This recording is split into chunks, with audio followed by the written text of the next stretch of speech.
નમસ્કાર. ડિજિટલ દર્પણમાં આપ સૌનું સ્વાગત છે. મિત્રો, આજે એક એવો મુદ્દો લઈને આપની સમક્ષ આવ્યો છું કે જે મને, તમને અને આપણને સૌને અસર કરે છે. આપણા દેશમાં ડિજિટલ ક્રાંતિ આવી, ડિજિટલ યુગ ચાલી રહ્યો છે. ડિજિટલ યુગમાં ડિજિટલી બધું જ થતું હોય છે. પેમેન્ટ પણ ડિજિટલ થાય છે, કાર્યવાહી ડોક્યુમેન્ટ્સ પણ ડિજિટલી આપવામાં આવે છે. આ બધું ડિજિટલી થયું છે ત્યારથી આપણા દેશમાં સાયબર ક્રાઇમ અને સાયબર ફ્રોડના કેસીસ વધી ગયા છે. મિત્રો, આપણા ડેટા જે મોબાઈલ કંપની સાથે આપણે જોડાયેલા છીએ અથવા તો જે કંપનીનો આપણે સર્વિસ આપણે લઈએ છીએ, એ મોબાઈલ કંપનીઓ આપણો ખાનગી ડેટા અન્ય ત્રીજી વ્યક્તિઓને કે થર્ડ પાર્ટીની સાથે શેર કરે છે, જે ગેરકાયદેસર છે. ગેરકાયદેસર એટલા માટે કે 2017માં નિવૃત્ત justice Puttaswamy versus union government of ઇન્ડિયાના કેસમાં 9 બેન્ચની બંધારણીય બેન્ચે જે પ્રકારનો ચુકાદો આપ્યો 2017માં અને કહ્યું કે બંધારણની કલમ 21 જે રાઇટ ટુ પ્રાઇવસી છે, એમાં વ્યક્તિના ડેટા અથવા વ્યક્તિની વિગતો જે છે એ ખાનગી રાખવાનો પણ એટલી જ એનો અધિકાર છે, રહેવો જોઈએ. અને આ ચુકાદો આપ્યો ત્યારથી આ બધી કંપનીઓ એ બેન્કોને કોઈ પણ પ્રકારના ડેટા શેર ન કરવા માટેનો ઈશારો હતો. પરંતુ આપણા દેશમાં કહેવાય છે ને કે ઈશારા હોય કે ગમે તેટલા આદેશો હોય, બધું ઘોળીને પી ગયા છે. એ મોબાઈલ સર્વિસ પ્રોવાઈડર હોય કે પછી બેન્કો હોય કે પછી આપણે જે કોઈ વ્યક્તિ સાથે અથવા તો કોઈ પણ વસ્તુ લેવા ગયા હોય, 2 વ્હીલર 4 વ્હીલર લેવા ગયા હોય, તો એ લોકોની સાથે જે આપણો પ્રાઇવેટ ડેટા એટલે કે આપણું આધાર કાર્ડ, પાન કાર્ડ આપણે શેર કરીએ, એ ડેટાની વિગતો ત્રીજી પાર્ટીને પહોંચી જતી હોય છે અને આપણને આપણા માટે ખતરા સમાન થઈ જાય છે. હું એટલા માટે કહી રહ્યો છું કે છેલ્લા કેટલાક વખતથી મને એક મેં ક્યારેય કોઈ એવી કંપનીઓ સાથે વાતચીત નથી કરી કે કોઈ જાતના મેં કોન્ટેક્ટ નથી કર્યા, કોઈ જાતના ડેટા નથી આપ્યા મારા, કોઈ જાતના પ્રૂફ નથી આપ્યા. વાત એવી છે કે મેં 1 વર્ષ પહેલાં એક 2 વ્હીલર લીધું. એ 2 વ્હીલરને 1 વર્ષ પૂરું થવા આવી રહ્યું છે અને એનો ઇન્સ્યોરન્સ 1 વર્ષનો જે છે એ પૂરો થઈ ગયો છે. એ રિન્યૂ કરવા માટે મેં જે કંપની થ્રુ લીધું છે 2 વ્હીલર, એ કંપનીમાં મારે વાતચીત થઈ ગઈ. એ લોકોએ કીધું કે તમે 3-4 દિવસ પહેલાં આવશો એટલે આપણે ઓનલાઈન થઈ જશે, અહીંથી ઓનલાઈન જ કરવાનું છે.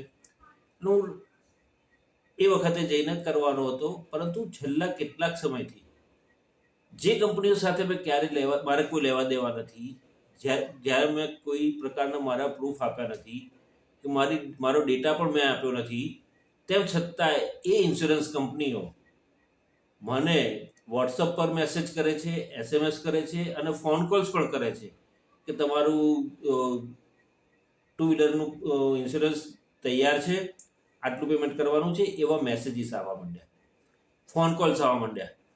2-3 વખત મેં ફોન કોલ્સ રિસીવ કર્યા તો કે તમારો ડેટા અમારી પાસે જ છે, પણ મેં ક્યારેય તમને આપ્યા નથી અને મારે કોઈ પ્રકારની કોઈ જાતની લેવડ દેવડ થઈ નથી ભૂતકાળમાં પણ. તમારી કંપનીનો ઇન્સ્યોરન્સ લીધો પણ નથી, પછી શા માટે મારો ક્યાંથી આવ્યો? આ એક ગેરકાયદેસર છે, ગુનાહિત કૃત્ય છે, તમારી સામે કેસ કરી શકું છું. આવું કીધું તો ફોન કાપી દીધો. એટલે તમે સમજી જાઓ કે ફોન કાપી નાખવો એટલે એનો મતલબ એ થયો કે સાયબર ફ્રોડ માટે અથવા તો કોઈ આવી ગેંગ સક્રિય છે જે આવી રીતે પૈસા પડાવે, લિંક મોકલે અને એમાં પેમેન્ટ કરે, તમારા ખાતામાંથી બધું ચાઉ કરી જવા માટેનો કારસો છે. મોટી મોટી કંપનીઓના નામે ફોન આવે છે, મેસેજીસ આવે છે. શું એ કંપનીના માલિકોને કે એના જે હરતા સમારતા છે એ લોકોને ખબર નહીં હોય કે એ લોકોની કંપનીના નામે ફ્રોડ થઈ રહ્યા છે, તો તે લોકોની કંપનીના માણસો આ રીતે કરી રહ્યા છે? IRDA જે ઇન્સ્યોરન્સ કંપનીની એક સ્વાયત્ત સંસ્થા છે, ભારત સરકારે નિમણૂક કરેલી, એની પણ ગાઈડલાઈન છે કે જીવન વીમો હોય, મેડિક્લેમ હોય કે પછી કોઈ પણ પ્રકારના 2 વ્હીલર 4 વ્હીલરના ઇન્સ્યોરન્સ હોય કે કોઈ પણ પ્રકારના વીમાની કવચ હોય, કોઈ પણ વીમા કંપની કે વીમા એજન્ટ ગ્રાહકને જબરદસ્તીથી વીમો નહીં વેચી શકે. ગ્રાહકની પોતાની નિર્ણય શક્તિ પર છે કે એણે કયો કંપનીનો વીમો લેવો, કઈ કંપનીનો ન લેવો, લેવો કે ન લેવો એની પર નક્કી કરે છે. પરંતુ ઇન્સ્યોરન્સ કંપનીઓ IRDAના નિયમોને પણ ઘોળીને પી ગઈ છે. ઇન્સ્યોરન્સ કંપનીઓ એમના એજન્ટને ફોર્સ કરે છે કે આટલું બજેટ, આટલું તમે રેવન્યુ લાવો, આટલો ધંધો લાવો. ઇન્સ્યોરન્સ એજન્ટ કન્ટિન્યુઅસલી બધા ડેટા જે મોબાઈલ કંપનીમાં આપેલા હોય છે, મોબાઈલ કંપની સાથે ટાઈપ હોય તો મોબાઈલ કંપનીની સર્વિસ લેતા હોય એવા લોકોના ડેટા લઈ અને ફોન કોલ્સ કરીને વીમો વેચવા માટેના પ્રયત્ન કરતા છે. એમાંનો જ આ એક કિસ્સો છે. ભારત સરકાર મોટે પાયે ગાણા ગાય છે, ડંફાસો મારે છે કે કાયદો છે, કાયદા પ્રમાણે વર્તવું જોઈએ દરેકે. તો આવા સર્વિસ પ્રોવાઈડર ઉપર કેમ કોઈ પગલાં નથી લેતી ભારત સરકાર? વડાપ્રધાન નરેન્દ્ર મોદીની સરકાર શા માટે પગલાં નથી ભરતી? દૂરસંચાર મંત્રી જ્યોતિરાદિત્ય સિંધિયા, શું એમને પણ આંખે પાટા બાંધ્યા છે?